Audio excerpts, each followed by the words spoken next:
Just build on the last comments of Mr. Smith, because, Commissioner, I think all of us want productivity.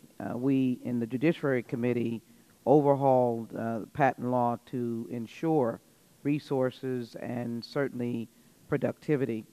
How quickly, I think the number was 8, and that may be incorrect, but how quickly can you implement the recommendations that the Commission has put forward to cure some of these concerns that are legitimate in terms of some documented ones, but also we recognize that there are very good, hardworking employees at the Patent Office? How quickly can you move forward?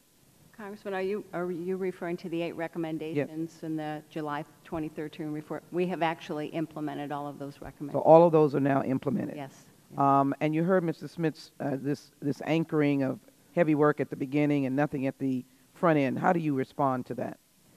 Well, one of the initiatives, one of the pilots that I described that was very successful in an area with 1,000 patent examiners, it was in place for a year, has been implemented across the whole entire patent corps of 8,500 examiners. And we believe that this end-loading behavior that has existed for quite some time will indeed decrease. And do you have your own internal mechanism for assessing whether or not these changes are successful? Such as not heavy loading the end and nothing in the beginning? Yes, examiners' output is tracked on a daily and biweekly basis. Will you be able to provide those periodical reports to the Congress? Yes. If we were to individually ask, or the committee was to ask, would you provide those reports? Yes, we can. To both absolutely. the Judiciary and the Oversight Committee? Absolutely, we'd be happy to. Let me, first of all, indicate that we know this is about service to our genius that is there in America. I've always said that science, patents are the work of America. That is what makes America churn. Let me go to Mr. Zinsser and just refer to some of your testimony, and I'm going to go very quickly because I want to get the president of the Professional Association quickly. And why don't I just give you a question, and then hopefully you'll be able to answer it. And that is, I think you made a very good point about productivity, and I'd like you to comment on productivity. I'm going to go to Mr. Zinsser first. In what you have seen in the movement of applications through the members of your association, what have you seen in productivity? So I hope you'll be prepared to answer that. But Mr. Zinsser, let me indicate that in your testimony you said that managers at PTO were aware that many paralegals had insufficient work assigned to them over a 4-year period. Is that right? Yes, Congressman. And the 2013 report from your office stated that you first received these allegations from employees who work for the Patent Trial and Appeal Board. And let me say that I applaud whistleblowers. This is not a criticism of them, but is that where the report came from? The 2013 report from your office stated that you first received it from employees? Yes. Okay. You then turned the allegations over to the PTO to investigate. Is that correct? Yes. Right. One of the allegations described in the 2013 Inspector General report was the practice by some paralegals classifying their official work time with a cold call other time while they were actually, and I quote, doing nothing. Commissioner, I'm going back to you. What did PTO's investigation find with regard to that specific allegation?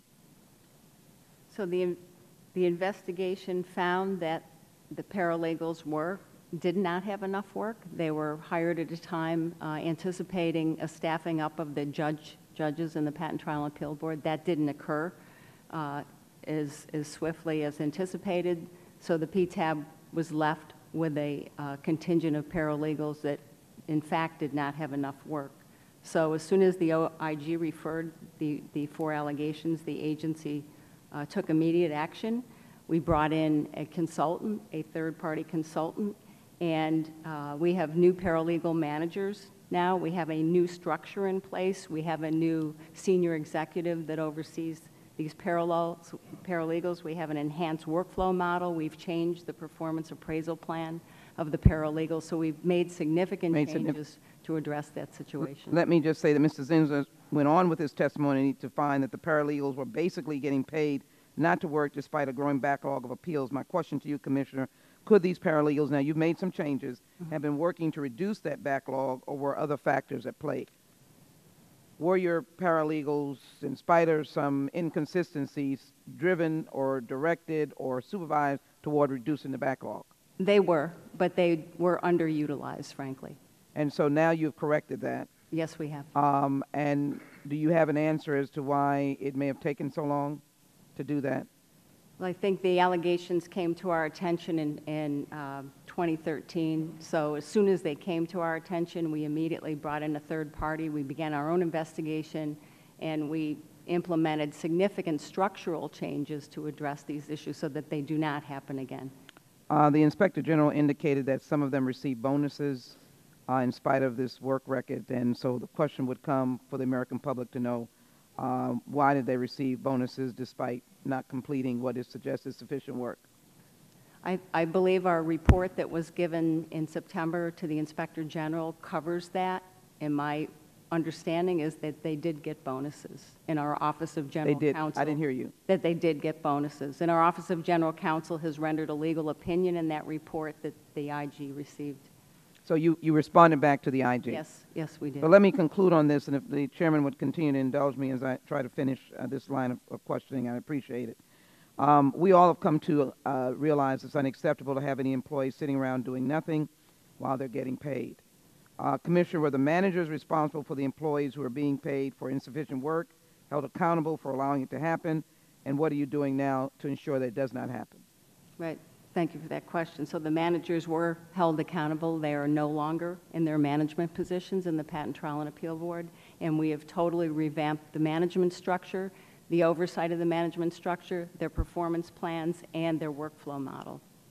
Mr. Buden, I know that you are proud of your associates, members of your organization. You probably see them working hard every day. You obviously come out of that that atmosphere and that work to come to be president. How do you answer the question of your members producing, lowering those application numbers, responding? Because when we were doing the patent law here in Judiciary Committee, everyone said almost to a one, we're concerned about those who are seeking a fair assessment of their request, because that is what makes America great. How do you respond to productivity that has occurred and in the backdrop of some of these problems? Thank you, ma'am. I think we're seeing a continuing increase in the productivity of the workforce of the agency, and that's particularly because we've been able to, first of all, expand the workforce, get more boots on the ground, if you will, but also because we're retaining the people. Somebody mentioned about telework being a recruitment issue. It's not just a recruitment issue, it's a retention issue.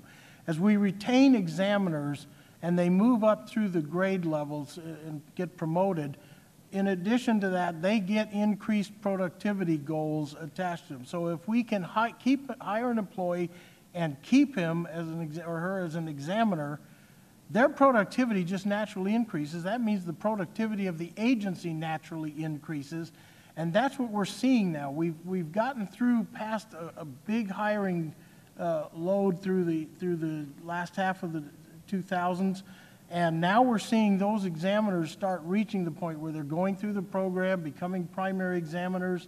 They'll be able to work independently. They don't, a junior examiner won't need me looking over their shoulder, stuff like that. So the productivity is going up, and that's reflected in the ability that we're having to move that backlog down, and both the backlog of unexamined applications and the backlog of RCEs.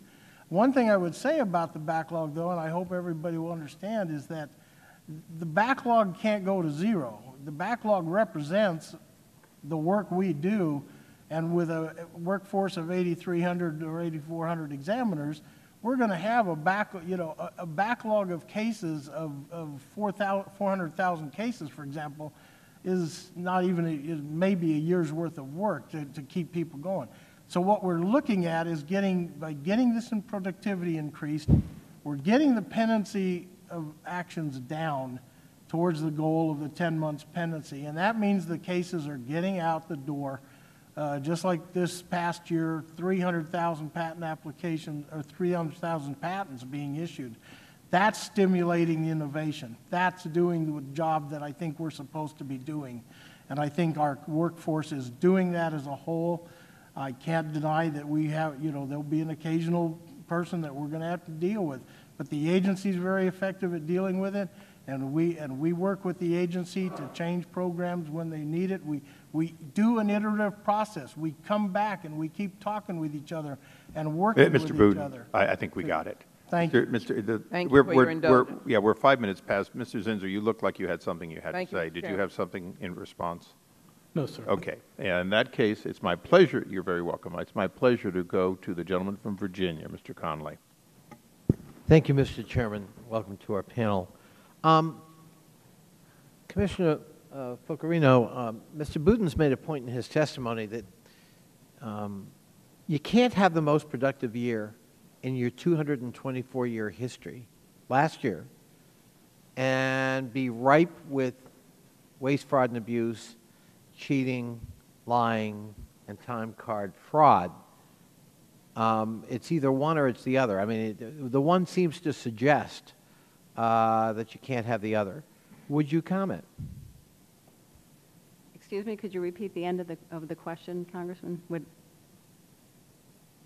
think he said, Well, I'm asking. Would I the end of the comment? question Okay. was, would you comment? I'm sorry, I thought you said, would you counter? No, I'm sorry. Would I comment? Yeah, no. Yeah. Would you Yes, comment yes, I on would. his point that, wait a minute, looking at the fact we had the most, not one of them, the most productive year in 224 years Yes, of a history, right. that would suggest at worst what has been written about and commented about, and what we're certainly looking at in this hearing, is contained. In fact, it has not somehow tainted the entire mission or productivity of the agency. Yes, thank you for that question. I agree. We have very objective performance measures. All of our performance measures, whether it's productivity, quality, or timeliness, are trending in a very positive direction. We had a historic year. We granted more patents than in any year. We examined more applications than in any year, and that does not occur when there is systemic use. But we did find isolated abuse, and we addressed those cases, and we will continue to do that. Would you, you've just said it, but I'm going to ask you one more time for the record. Would you say that the incidents of abuse you have uncovered represent a culture of fraud? No, I don't think they do represent a culture of fraud. The article that has been cited actually, I believe, uses that phrase, a culture of fraud. No, I have to say that the vast majority of the men and women working at the Patent and Trademark Office are honest, hardworking examiners that are in fact willing to put in more than what is required to do the job. Mr. Zinsser, would you agree with the characterization of a culture of fraud? no, Mr. Conley. What I testified to was that the problem at PTO had not reached the level of a systemic problem. Well, no, wait a minute, Mr. Zinsser.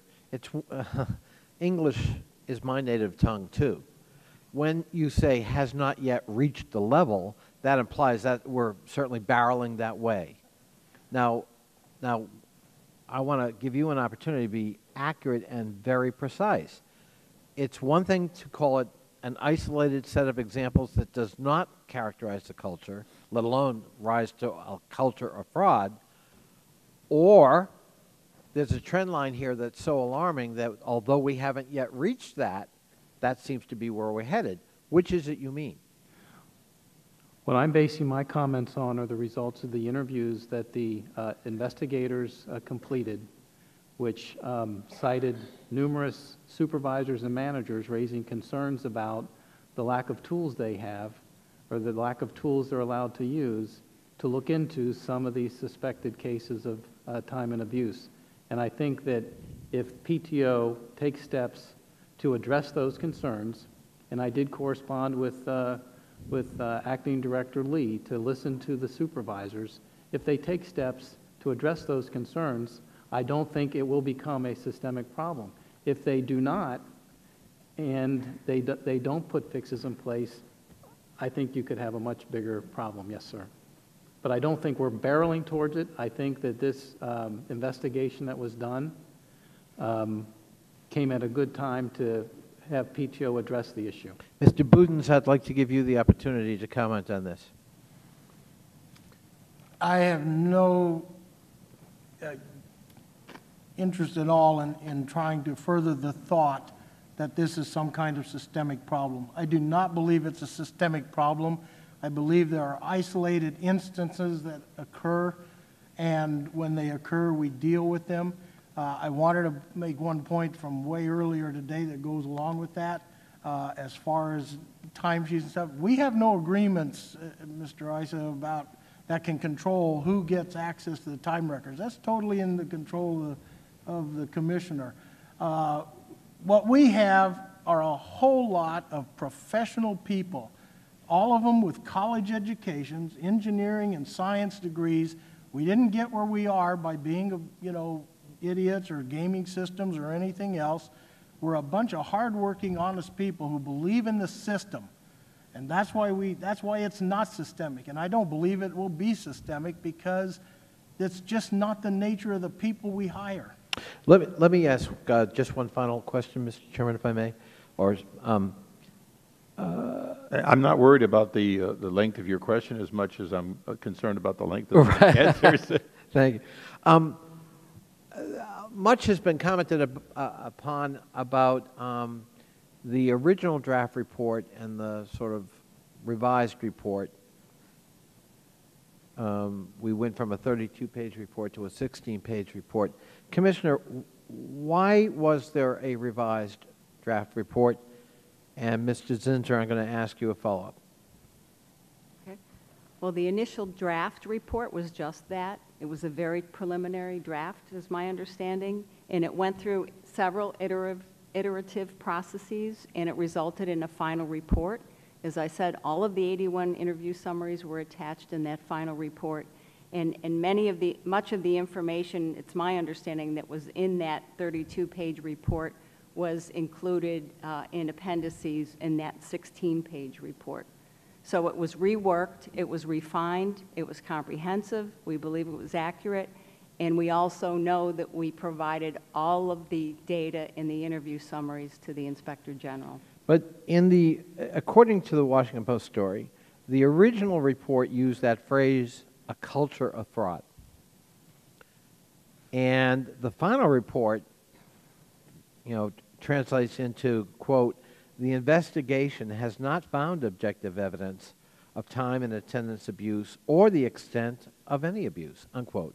Well, those are two pretty different thoughts.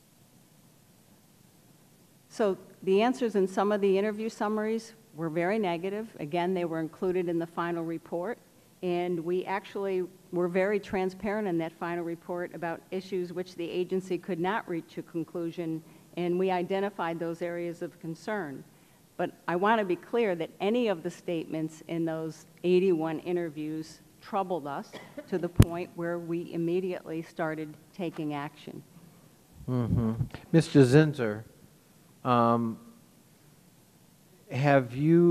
did your office comment upon the differences between the draft report and the final report? Not until this testimony, where we do highlight some differences between the two reports. And did your office communicate to management at PTO or the commissioner any concern you had with respect to the two iterations? No, sir. The source of the report, the 32-page report, the individual or individuals who provided that to us did not want their identities disclosed. They wanted to remain confidential and did express concerns about PTO learning that the IG's office had a 32-page report. So we did not disclose that to PTO. Well, that's interesting. You've been criticized personally for your treatment of whistleblowers, but it sounds to me like what you just told us is you've relied on some whistleblowers. We rely heavily on whistleblowers. Thank you. Thank you, Mr. Chairman. I thank you. And before I go to Mr. Cartwright, I just want to quickly ask unanimous consent that the investigative report dated or numbered 13-1077 dated July 28, 2014 be placed in the record. And additionally, Ms. Furcania, I'm having a terrible time. Focarino. Focarino. Would you commit to include in a timely fashion the Napa one, so we can also put that in the record? Yes, sir. Thank you. Mr. Cartwright. Thank you, Mr. Chairman. Mr. Zinser, you are the Inspector General charged with overseeing the Patent and Trademark Office. Am I correct in that? Yes, sir. We here on the Oversight and Government Reform panel talk to Inspectors General quite a bit because it's part of our task to make sure waste, fraud, and abuse stay out of the workings of the government, and also to make sure that the Inspectors General are doing their job and are getting complete cooperation from the agencies that they are investigating. There were some comments made earlier today by members of the panel that suggested that the Patent and Trademark Office, the PTO, was less than completely cooperative with your office. And my question to you categorically is, has the PTO cooperated with all of your investigations? I believe they have, sir, yes. Okay. Okay. And now, we did get a chart flashed up on the screen, and these old tired eyes couldn't quite make out the labels on the chart. And this is for you, Mr. Budens. Am I saying your name right? Budens. Budens. Oh, thank you. But as a union president, I'm used to be calling many things. Just don't call you late for dinner, right? Yeah, me too. Well, Mr. Budens, are you familiar with that chart enough to comment on what the X and Y axis were? I'm not familiar enough with it to tell you exactly what the axes were. I'm presuming that one axis was probably time periods, probably measured in quarters, and the other axis was probably the amount units of work, right? Or something. Right. Okay. And of course, unfortunately, my colleague from Georgia is not here, but that's the way I read it too. Was y-axis would be units of work, perhaps applications reviewed, and the x-axis would be time. And it looked like the whole idea was that there was a big spiking of work done at the end of reporting periods, whether they were quarters or months or whatever it was. And we called this end loading. And my question for you is, Mr. Budens, is, to your understanding, is end loading, getting your work done close to the end of the period, is that misconduct? Not necessarily. I mean, the issue would be not misconduct. The issue would be totally in a performance realm. It's not misconduct. Because you have to understand, different people work in different ways, and they have different working habits. And much of the work that we do as examiners that contributes to the examination process does not have work credits per se that show up on our production reports, the so-called spikes. Those only certain actions that we do as examiners get counted as work credit that would show up on a production report. An examiner can be spending many hours during the course of that quarter doing searches on the applications, ordering up prior art references and stuff, reading all that material and figuring out which is relevant to the patent application at hand and which aren't. So, and then when they're done with all that, then all of a sudden they start cranking out the office actions that actually get turned in and count as work credit. Well, thank you for that, Mr. Budens. And same question to you, Commissioner Focarino. Is it misconduct to get your work done in that fashion? There is a situation where it could be misconduct, and that would be when the work submitted is incomplete work, and we would take action against that. Okay, leaving things go so far to the last minute that you can't get it done properly. Yes, sir. Well, certainly that makes sense. What about that? That chart seemed to make it all very simple, didn't it? And that's the question I have. Is it as simple as all of that, that people are waiting to the last minute to get their work done, or is it more complex than that, Commissioner? It's more complex than that. Some people are doing, as I said, multiple searches at one time, so they wouldn't submit applications for credit perhaps until towards the end of that performance period or the end of that quarter. Other examiners work serially. They start with one case, they finish one case, they get the credit, they move on to the next. So that's why we constantly look at the work to make sure that we're not having a problem, that the quality is there. And as I mentioned, the pilot that we began and has had really successful results, we've expanded it to the entire Corps. So we hope to see that behavior go down. It can be a bad habit in some situations. It's procrastination. And in others, as I said, it could be misconduct if the work is incomplete. All right, last question. This hearing is about teleworkers, and you know, we had our colleague, Congressman Wolf, pretty much give his full-throated support for teleworking, as supported by a lot of good reasons for it, including attracting and retaining good workers and bright people. And of course, we've had some anecdotal evidence and instances of abuse of this, and you're going to get that, and we all understand that.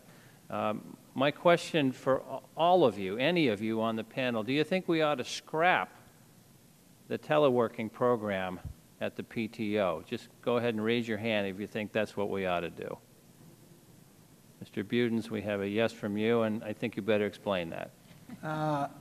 Only if you want to watch the backlog go skyrocketing back up again, and because of examiners walking out the door or not willing to be suddenly having to transport or move over out to Alexandria to work from California, and also be prepared for, you know, us having to come back to you for a lot more money because we're going to have to get a lot more real estate. So that's a tongue-in-cheek yes from you, is it, Mr. Buden? Somewhat tongue-in-cheek, sir, yes.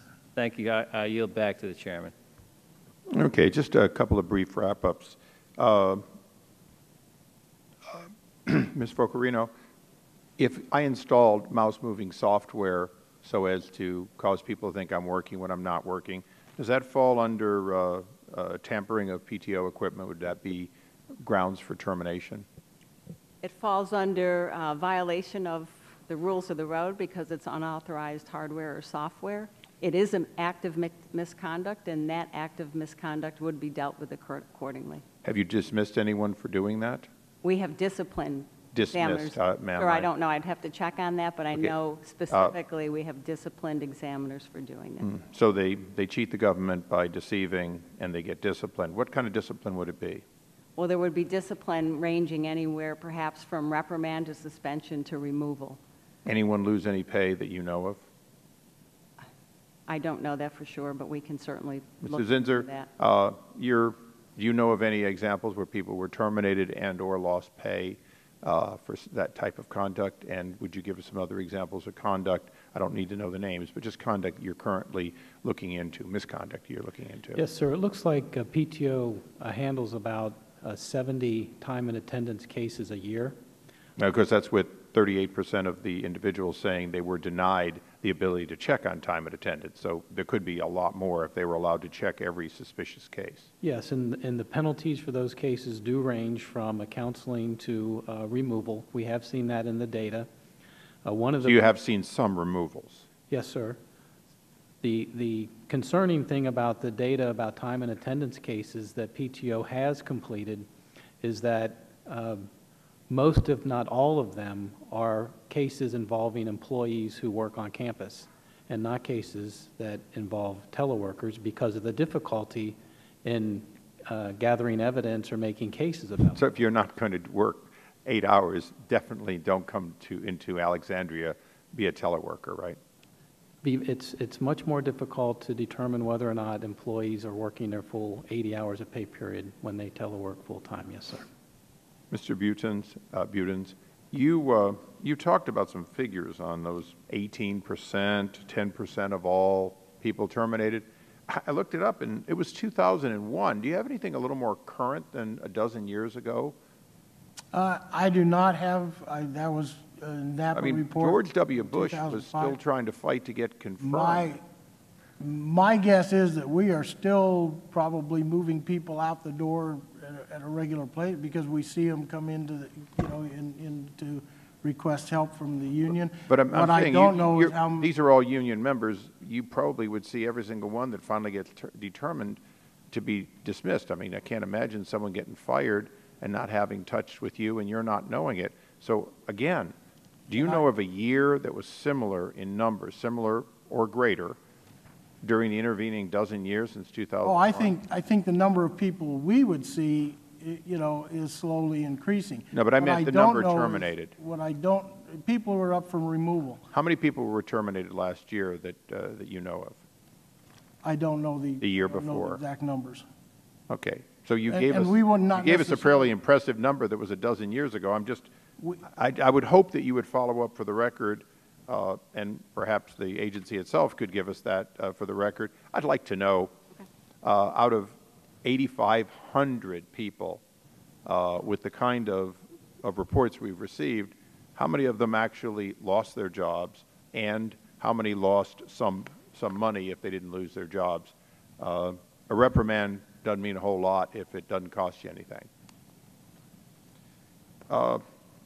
It's been a long and very fruitful hearing. I would only ask if there's something that we didn't ask that you have a passion to tell us that we should know in a couple of minutes or less. I certainly think I want to make sure everyone has their chance. And I'll start with Mr. Smith and go the other way, because we did ask both of you as career professionals and experts a lot less. Thank you, Mr. Chairman. I would have the parting thought, as was discussed many times today: the Patent Office is user fee funded. It's not taxpayer funded. It's the people who benefit from the system that pay for it. So when we get these poorly prepared office actions that need extra time for us to try to correct, the patent users are paying twice or three times. It's coming right out of their pocket again. And I would also point out to my good friends in the Patent Office, they have to keep in mind that they have no competition. The United States Postal Service learned that as they could not efficiently deliver letters and packages, people like FedEx and UPS came in, provided alternatives. We can't go to an alternative patent office. So I think that the Patent Office needs to take a step back and objectively review all of their systems and work with the stakeholders, and work with us where we can identify weaknesses from our perspective and work together in a collegial manner to better improve the patent system and prepare it for the next 100 years. Thank you.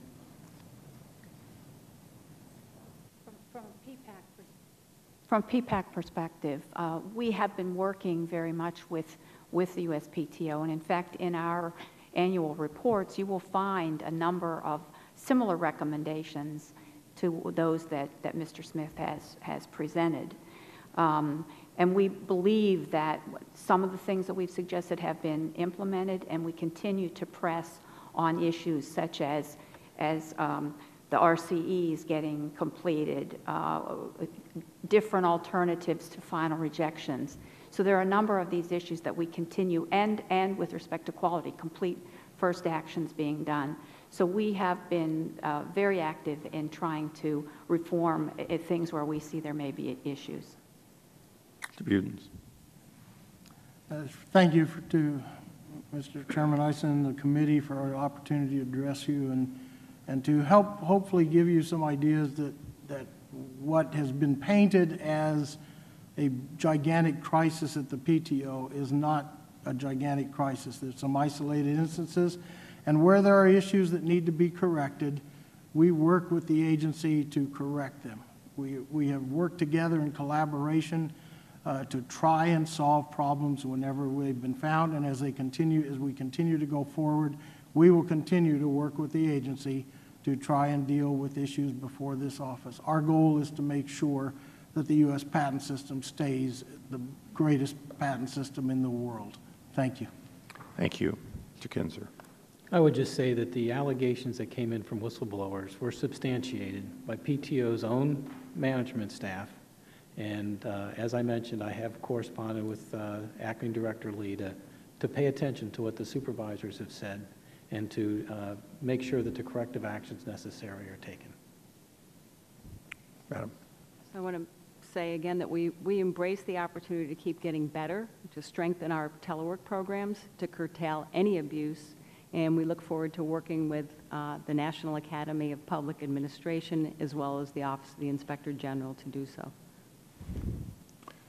Okay, in closing, I think the American people may be a little confused, not sure of whether this is a major crisis, a minor crisis, whether it's rampant, and so on. And I don't know that we've proven either way today.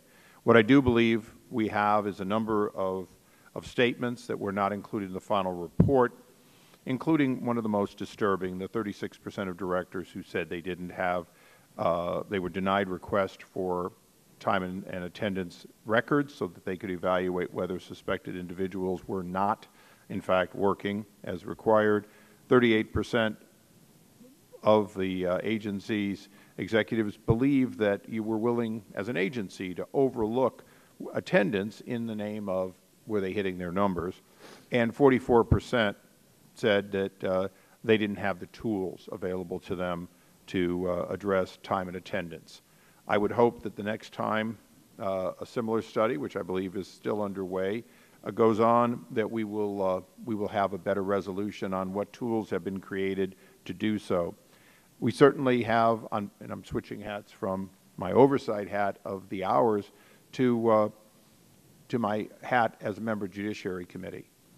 The quality of patents is never high enough. The courts are not paid for by the patent applicants, and cases end up in the courts with numerous grantings they should not have, and they get adjudicated at the cost of millions of dollars. It is a loss for the plaintiff, it is a loss for the defendant if, in fact, you bring a claim that you think is valid and ultimately it isn't. Both sides lose to the tune of millions of dollars. There are, in fact, more than 72 million hours available with your 8,300 workers. They look at about 6 patents a month, and they grant about 3 patents a month. It's a lot of time. It's time to get patents right. And I have but one objection to what the union reps had here today. And I'll say this on behalf of the inventor community. We were taken away from 17 years from granting without our permission, without our support, some years ago in the name of harmonization. We have 20 years from application, and we have no ability to reclaim any of the time that you put into a convenient backlog. A 1.5-year backlog, or a 2-year backlog, or a 1-year backlog is absurd. This is not Boeing, that you are not looking at when you're going to take another airplane offline. Inventors are losing a full year on the average of the time that they deserve to be able to monetize their patents. The Patent Office must do better. That backlog is not a place to stow future work. The day that there isn't a patent to grab off the shelf and apply for should be a joyous day, and I do not suspect it will come. I believe there will always be a backlog, and it could always be hundreds of thousands. But until we begin looking at a patent within weeks of it arriving and adjudicating it as fast as we can, the inventor is being denied a constitutionally provided right. And I, for one, as an inventor and as a member of judiciary, know we have to do better. I think that was clear today.